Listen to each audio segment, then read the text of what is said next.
Dear students, अब हम question number 5 तक इसमें सॉल्व कर चुके हैं। नेक्स्ट देखते हैं एक्सरसाइज 4.2 का क्वेश्चन नंबर 6। क्वेश्चन नंबर 6 हमसे क्या कह रहा है? क्वेश्चन नंबर 6 में हमें एक सारणिक दिया हुआ है 0 b square a c square a square b 0 c square b a square c b square c and 0। हमें सारणिक का मान ज्ञात करना है। अब आप जानते हो सारणिक का मान ज्ञात करने के लिए हमको पता है हम डायरेक्ट एक्सपेंशन कर सकते हैं, प्रसार कर सकते हैं इसका। तो यदि हम प्रसार कर सकते हैं तो प्रसार करने में हम डायरेक्ट प्रसार करेंगे तो देखो वैसे तो ये आपका मुख्य विकर्ण के अब 0 दिखाई दे रहा है हमें, लेकिन इसमें किसी भी पंक्ति अथवा स्तंभ में 2 शून्य दिखाई दे रहे। तो क्या सबसे पहले हम इसे सॉल्व करने के लिए क्या करें? सबसे पहले हम इसमें सॉल्व करने के लिए देखते हैं क्या कुछ कॉमन निकल के ये सारणिक छोटा हो सकता है क्या? बिल्कुल हो सकता है। देखो पहले स्तंभ में क्या a स्क्वायर कॉमन दिखाई दे रहा है। यहाँ देखो a स्क्वायर है, यहाँ a स्क्वायर है, यहाँ 0 में तो सब होता है। दूसरे स्तंभ में b स्क्वायर दिखाई दे रहा है, 0 में है ही।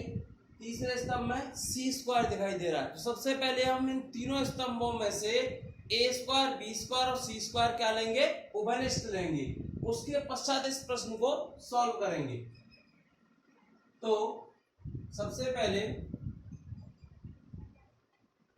c1, c2, c3 ये क्या है आपका? c1 है, ये c2 है, ये c3 है। कॉलम जानते हो ना आप, c1 c2 c3, पहला स्तंभ, दूसरा स्तंभ और तीसरा स्तंभ। c1, c2, c3 में से क्रमशः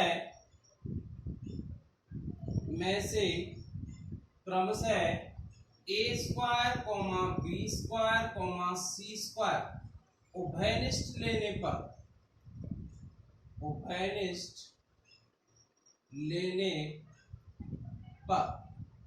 तो ले उभयनिष्ठ जो है इसमें से a स्क्वायर बाहर आ गया, b स्क्वायर बाहर आ गया, c स्क्वायर बाहर आ गया। अब पहले स्तंभ में से a स्क्वायर कॉमन लिया है तो 0 b एंड c। दूसरे स्तंभ में से b स्क्वायर कॉमन लिया है तो a 0 c। तीसरे स्तंभ में से c स्क्वायर कॉमन लिया है तो a b and 0। I think अब इसका एक्सपेंशन करना यानी प्रसार करना आसान होगा। तो करें प्रसार। कौन से प्रसार करें? किसी भी पंक्ति अथवा स्तंभ से कर दो। प्रथम पंक्ति से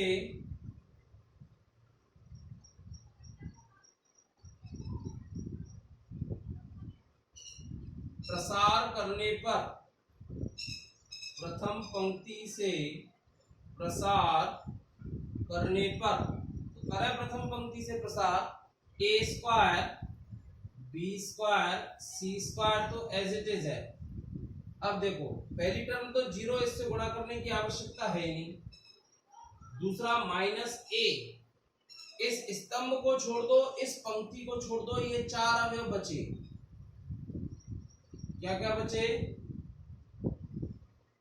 ये 4 अवयव, ये इनको मैं ऐसे लिख लेता हूँ सारणिक के रूप में अभी शुरुआत में, बाद में हम डायरेक्ट सॉल्व करके लिख दिया करेंगे।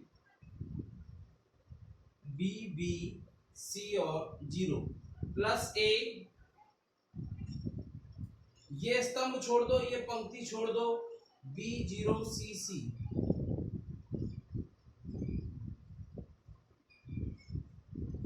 मल्टीप्लाई करें a square, b square, c square.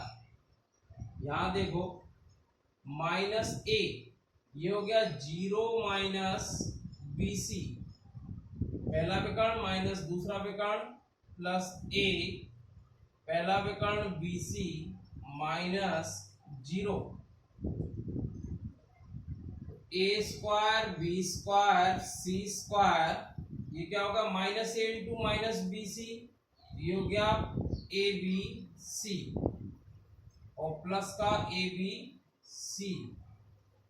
ये हो गया आपके ए स्क्वायर बी स्क्वायर सी स्क्वायर इंटू 2ab/c, या गुणा कर दो तो 2a³ b³ and c³।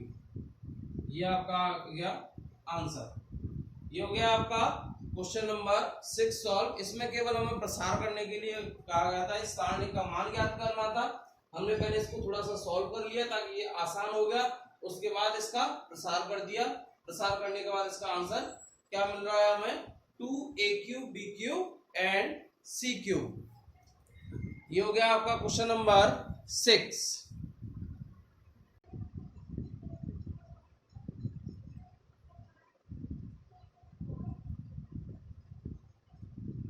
Next question है आपका क्वेश्चन नंबर 7। अब क्वेश्चन नंबर 7 क्या कहता है, देखें जरा। क्वेश्चन नंबर 7,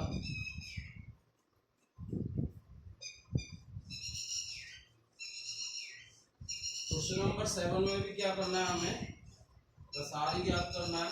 यानी प्रसार का समीकरण दिया हुआ है, उसका हल निकालना है। और समीकरण किसके रूप में दिया गया है हमें, एक डिटरमिनेंट यानी सारणिक के रूप में। तो समीकरण का हल करके हमें क्या करना है, x का मान निकालना है।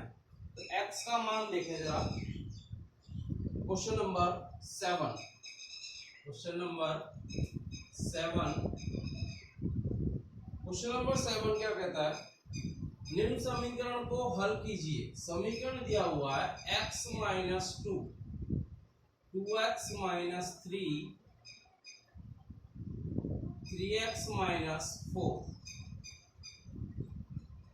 x minus 4, 2x minus 9, 3x minus 16, x minus 8, 2x minus 27, 3x minus 64। हालांकि हम यहाँ से भी इसको प्रसार कर सकते हैं और x की वैल्यू आ जाएगी, डायरेक्ट प्रसार करेंगे। लेकिन हम कोशिश क्या कर सकते हैं, कोशिश ये कर सकते हैं कि इसमें हमें क्या मिल जाए कि या तो ये x जो है थोड़े से कम हो जाए तो ज्यादा अच्छा रहेगा।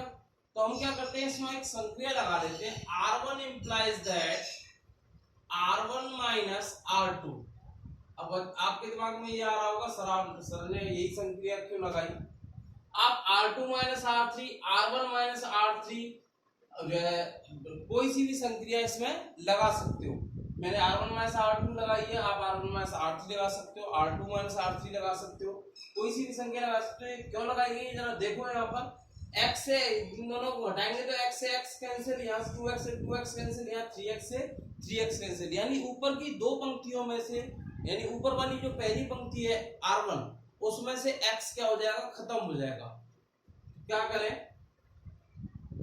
r1 में चेंज करना है r2 की सहायता से, यानी r1 माइनस r2, तो x माइनस 2 x माइनस 4, तो x minus 2 minus x plus 4, plus का 2 बचेगा, 2x माइनस 3, यहाँ सॉल्व करके दिखा देता हूँ, minus 2x plus 9 cancel, plus का 6 बचेगा, ये 3x से 3x कैंसिल, ये प्लस के 16 हो जाएंगे, और ये हमारे आपके माइनस के 4 तो प्लस का 12 बचेगा।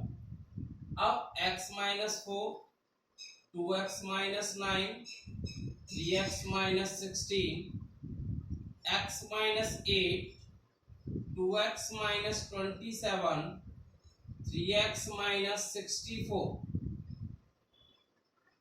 ये हो गया। अब देखा इसमें आगे, अब हम क्या करें, r2 implies that r2 minus r3 करें तो हमें r2 भी क्या होगी, x से मुक्त पंक्ति प्राप्त हो जाएगी। तो यहां पर देखो 2 6 12 माइनस करें, माइनस के 4 प्लस के 8 हो जाएंगे, प्लस का 4 बचेगा, माइनस के 9 प्लस के 27 हो जाएंगे, तो कितने बचेंगे आपके, प्लस के 18। यहां पर माइनस के 16 और प्लस के बच हो जाएंगे 64, तो प्लस के 64 यानी ये बचेंगे 48। प्लस के, R2 में से R3 को हटाना, यानी x minus 4 minus x plus 8, 2x minus 9 minus 2x plus 27, 3x minus 16 minus 3x plus 64। ये कैलकुलेशन जब करेंगे तो ये 4, 18 और 48 प्राप्त होंगे। बाकी क्या रहेगा, x minus 8, 2x minus 27 and 3x minus 64। अब दो पंक्तियां तो कम से कम x से मुक्त दिखाई दे रही हैं। जब दो पंक्तियां x से मुक्त दिखाई दे रही हैं, बराबर में क्या चल रहा है कि 0 चल रहा है। दो पंक्तियां क्या हो रही हैं, x से मुक्त दिखाई दे रही हैं। x से अगर मुक्त दिखाई दे रही हैं तो इनको क्या करें, अब इनको सॉल्व करें। आगे सॉल्व करें तो कुछ और जीरो मिल सकती है क्या, बिल्कुल मिल सकती है। जीरो कहां से, इसको 3 से गुणा करके और इसमें जोड़ दें तो एक जीरो मिलेगी, उससे कोई फायदा नहीं है। 6 3 18 12 चौके 48, 2 दूनी 4, लगभग 2 3 4 का डिफरेंस है। जीरो तो मिल ही नहीं ज्यादा, ठीक है। थोड़ा सा और भले ही सॉल्व करना चाहो तो कैलकुलेशन उतनी होगी, तो सारी कर लेते हैं इसको। प्रथम पंक्ति के अनुदिश, प्रथम पंक्ति के अनुदिश प्रसार करने पर, प्रसार करने पर, प्रथम पंक्ति के अनुदेश प्रसार करने पर, तो करें प्रथम पंक्ति के अनुदेश तो 2 इंटू ये पंक्ति छोड़ दें, ये स्तंभ छोड़ दें, ये बचेगा अपना 18 48 और ये हो गया आपके 2x minus 27 and 3x minus 64 minus 6 into ये स्तंभ छोड़ दो, ये पंक्ति छोड़ दो, 4 48 x minus 8 3x minus 64, 4 48 x minus 8 and 3x minus 64। ये हो गया। नेक्स्ट प्लस 12 इंटू ये स्तंभ छोड़ दें, ये पंक्ति छोड़ दें, 418 x माइनस 8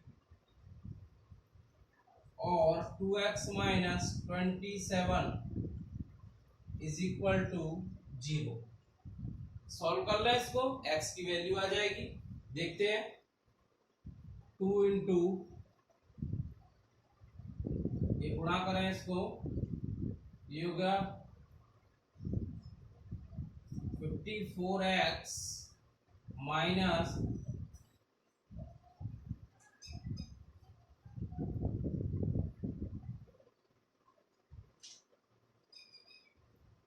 1152 माइनस के हो गई ये 96x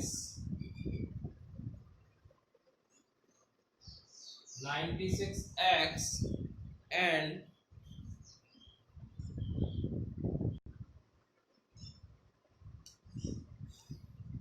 ये हो गया अपना, तो ये मल्टीप्लाई हो गया -6 इंटू इसे मल्टीप्लाई करें पहले विकर्ण को 12x माइनस ये हो गए 64 इंटू 4 240 और 256 माइनस के 256। अब माइनस आता है बीच में 48 इंटू एक्स, ये हो गए आपके 48x माइनस के और 48 इंटू 8 ये हो गए आपके 416 384 हो गए। ये किसके होंगे, ये माइनस के हैं, लेकिन एक और माइनस होता तो किसके हो जाएंगे, प्लस के 384। नेक्स्ट प्लस 12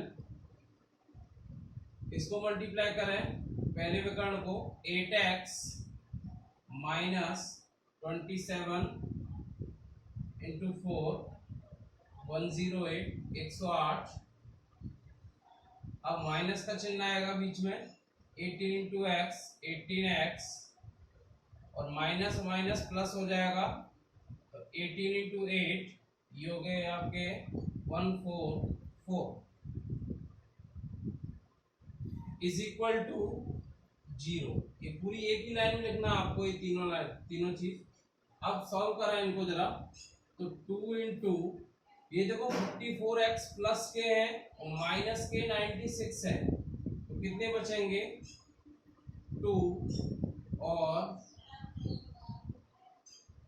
42 किसके बचेंगे माइनस के बचेंगे, माइनस के 42x और ये आपके नेगेटिव में जोड़ दीजिए दोनों ही 6 and 2 8 5 and 9 14 4 हासिल 1 2 और 1 3 and 4 हासिल मिला के और 1 और 1 2 कितने हो गए 24 48। फिर माइनस 6 इंटू ये देखो 12x प्लस के माइनस के 48x है, माइनस के 36x बचे। अब प्लस के 384 है माइनस के 256, हटा दो इनको, ये हो गए 384 256। 14 में से 6 गए 8, 7 में से 5 गए 2 एंड कितने बचे ओनली 20 128। 3 में से 2 गया 1, तो 128 अपने पास बचा मान, ये हो गया। प्लस का है तो प्लस का 128। अब नेक्स्ट टर्म को देखते हैं।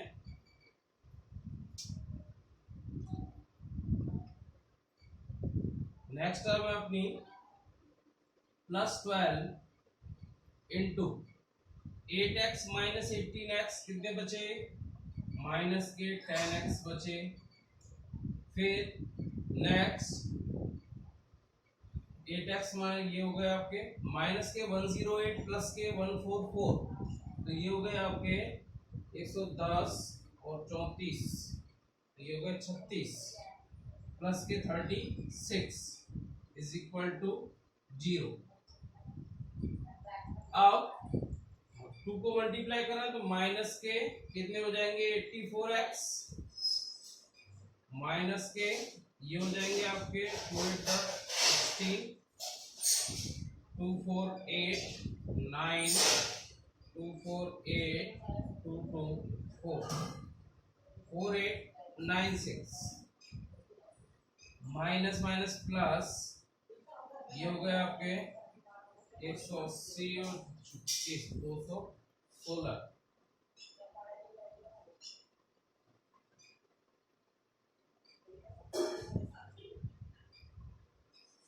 216x माइनस 6 इंटू 128 करें 600 20 के 120 720 और 8 के 48 720 और 40 760 768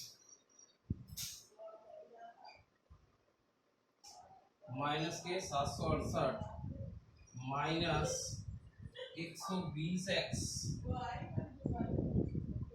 और ये हो गए 12 के 72 7 12 के 36 और 7 43 इज इक्वल टू 0। ये अपना यहाँ तक सॉल्व होता है।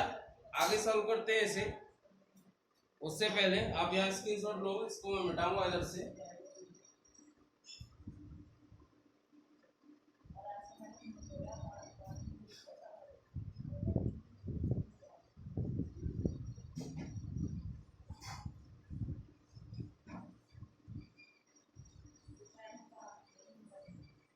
नेक्स्ट देखो ये हो गया 432। अब देखो माइनस के 84x है माइनस के 120x है, तो माइनस के कितने हो गए, माइनस के हो गए 204x और प्लस के हैं 216x। अब ये सारी टर्म्स आपकी माइनस में है, जो माइनस में उन टर्म्स को लिख लेते हैं पहले। ये हो गई 6 and 8 14, 4 हासिल 1, 9 plus 6 15, 9 plus 6 15, 9 plus 6 हो गए 15 and 1 16 हासिल 1, 8 and 7 15 and 16 हासिल 1 and 4 and 1 5, 5 6 6 4। ये हो गए अपने माइनस के 5 6 6 4 और प्लस के कितने हैं 4 3 2 इज इक्वल टू 0। ये कितने हो गए आपके 216x और माइनस के 204x, तो ये हो गए आपके कितने बचेंगे 12x,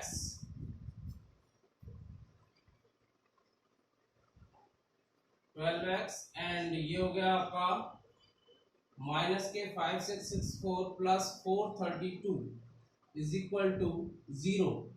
तो 432 इज इक्वल टू 0, यानी ये हो गया आपके 2 6 में से 3 गया 3 2 एंड 5 माइनस के is equal to 0, 12x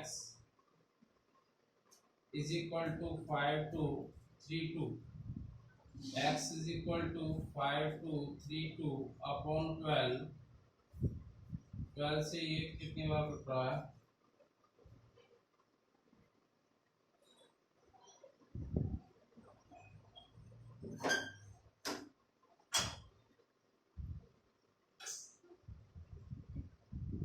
x is equal to 436, x is equal to कितना निकल के आ रहा है 436।